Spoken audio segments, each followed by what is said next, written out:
풍수의 역사. 촌락 익지에서 배산림 순암면설로 같은 곳은 북반구 중이도 지역의 민족들에게 공통된 길지였다. 우리 민족도 마찬가지의 지리관을 지녔으며 이를 더욱 발전시켜 삼국 초기에는 자생적인 지리 사상을 형성하여 온 것으로 추정된다. 그러나 풍수지리에 확립된 이론체계는 중국으로부터 수입된 것이 명백하다. 중국의 경우 언제 어떻게 구체적인 이론으로 정립되었는지 분명히 알 수는 없으나 고대 천부지모사상의 음양론이 가하여지고 여기에 사신도로 대표되는 청로사상이 첨부되어 전국시대 말기부터 구체적인 이론으로 정립되었다. 기원전 5, 4세기경의 이 시대는 도창비술적 사상이 강한 영향력을 가지고 있었으나 한때 이르러 음양론이 본격적으로 도입됨으로써 풍수지리설이 정착되게 된다. 남북조 시대에 이르러서는 한층 발전하여 대가들이 많이 배출되었는데 이때 집터인 양택 위주의 풍수에 묘터인 음택이 추가된다. 그 뒤 당, 송, 원, 명, 청대에도 수많은 풍수서와 유명한 풍수가가 출현하였다. 삼국시대의 풍수.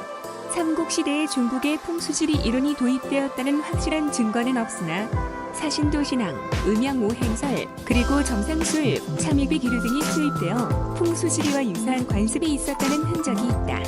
고구려를 침공하였던 관국어의 묘를 보고 당시의 유명한 음양가가 묘형이 고독한 상형을 이룬 흉격이기 때문에 장차 멸족의 화를 당하리라는 예언 내용의 기록, 선덕의 왕이 여근불기라는 산 모양 때문에 백제의 매북군사를 발견하였다는 사화, 신라 제4대 탈려왕이 토암산 위에 올라 초서한 날 달처럼 생긴 지세를 보고 자기의 살터라고 생각하여 그곳을 사술로 빼앗은 이야기, 고구려, 백제의 고금벽과의 사신도가 그려져 있다는 사실 등이 그 예종이라 할 수 있다. 특히 신라 원성왕 때에는 청오병이 수입되었다는 확실한 기록이 있어 풍수지리가 도선 이전에 도입되었다는 것을 알 수 있다. 그러나 당나라로부터 본격적으로 풍수사상을 받아들인 것은 도선에 의해서이다. 도선은 최치원과 같은 시대의 사람으로 성문고산 파종 하나인 독리산파의 개조해찰로부터 인가를 받아 전라남도 광양의 옥룡사에서 독자적인 선문을 개설하고 있던 승려이다. 그가 중국인 일행으로부터 직접 풍수지리를 전수받았다는 것은 사실이 아니나 대체로 그의 이론을 습득한 것만은 분명한 것으로 보인다. 일행은 위도를 직행하고 역법을 정리하기도 한 매우 합리적이고 실증적인 사람이었는데 그의 영향을 크게 받은 도선의 풍수지리설도 극히 경험주의적 입장에 경도되었던 것으로 추정된다.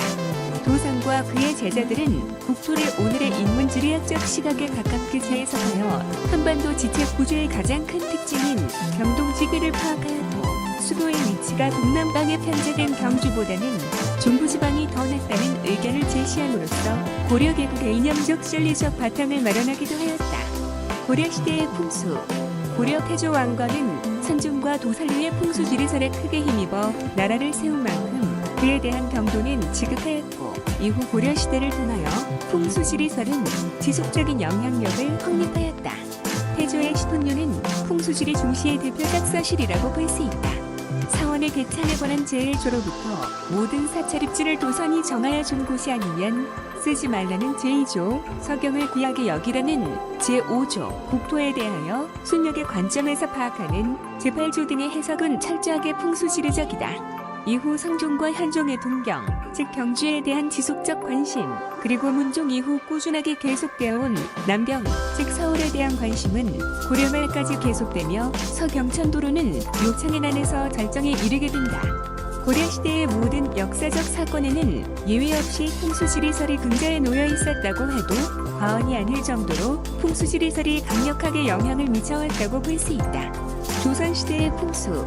조선 태조 이성계 역시 도창과 결부되어 성행하던 풍수지리설에 크게 영향받은 인물이었다. 뿐만 아니라 그는 정치 기반 확립에 유효적절하게 이를 이용하였다.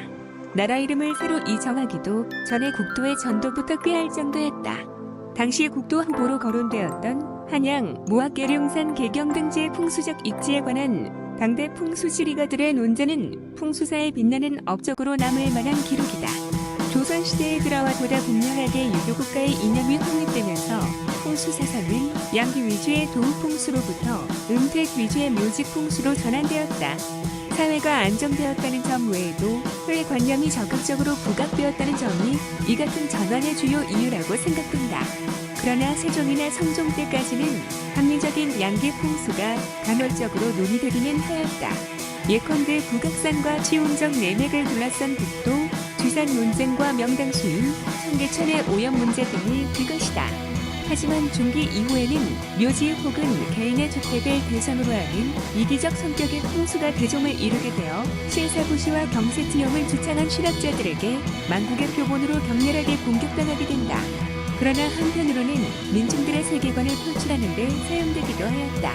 즉, 홍경래나 전봉준 등은 풍수사상의 메시아니즘적 측면을 강조한 인물들로 풍수사상을 바탕으로 유불선 3개를 통합하고 나아가 전통적 민족사상까지 포괄함으로써 민중의 구심점을 형성할 수 있는 기반을 마련하였다. 현대의 풍수, 오늘날 풍수지리는 미신으로 치부되어 모멸을 받는 입장에 처해야 했다. 그러면서도 대부분의 사람들은 그 흥행을 전면 부정하지 못하고 은연중 기대하는 측면도 강하게 남아있음을 부인할 수 없다. 근래에 이르러 전통사상 전반에 걸친 새로운 관심과 함께 풍수지리 설동한 몇 분야의 소장학자들로부터 부분적으로 긍정적 평가가 이루어지고 있다. 주로 지리학과 건축학 분야에서 재해석되고 있는 측면은 실화깁지, 지파잡기, 대진의 건물 배치에 관한 풍수지리설의 입장으로 땅에 대한 유기적 관련성의 강조는 오늘날 매우 합리적이라는 평가이다. 명당으로의 진입에서 지한 형태의 동부 배치가 환경심리학에서 말하는 완충 공간의 구실을 하고 있다는 점이다. 마을이라는 개인 공간에서 외부의 사회 공간으로 나아갈 때 개인이 받는 심리적 불안감과 충격을 구불구불한 동부가 완충 공간으로 흡수하기 때문에 풍수지리적 마을 배치는 합리적이며 타당하다는 견해이다. 묘지 풍수의 경우에도 지하수백과 관련된 자리가 좋지 않다는 실증적 사례들이 발표되고 있으며 주택의 경우에도 상주 공간인 방은 그들의 반드시 동판을 깔아서 지하수맥으로 인한 피해를 제거하여야 한다는 주장도 제시되어 있다. 그러나 묘지 풍수의 2대 원칙인 좋은 일을 한 가문이 길지를 차지한다. 와, 산소에 크고 작고 장대하고 누추한 것은 문제되지 않는다. 라는 사실에 아직도 많은 사람이 망각하고 막대한 돈과 노동력을 투입하여 넓지도 않은 국토를 훼손하고 있는 것은 심각한 문제라 아니할 수 없다. 서울시 지역의 넓이보다 훨씬 더 넓은 면적을 묘지가 차지하고 있고 날이 갈수록 금양장이 늘어가고 있는 현실적 책임의 일단이 풍수지리적 사고에 있다는 한국풍수신문은 옛것과 현재를 잇는 건강한 삶에 대한 이야기를 전달하겠습니다. 시청해주셔서 감사합니다. 구독과 좋아요는 한국풍수신문의 더 좋은 정보 서비스에 많은 도움이 됩니다. 유익한 정보 빠르게 시청하실 수 있습니다. 감사합니다. 좋은 일 많이 생기세요.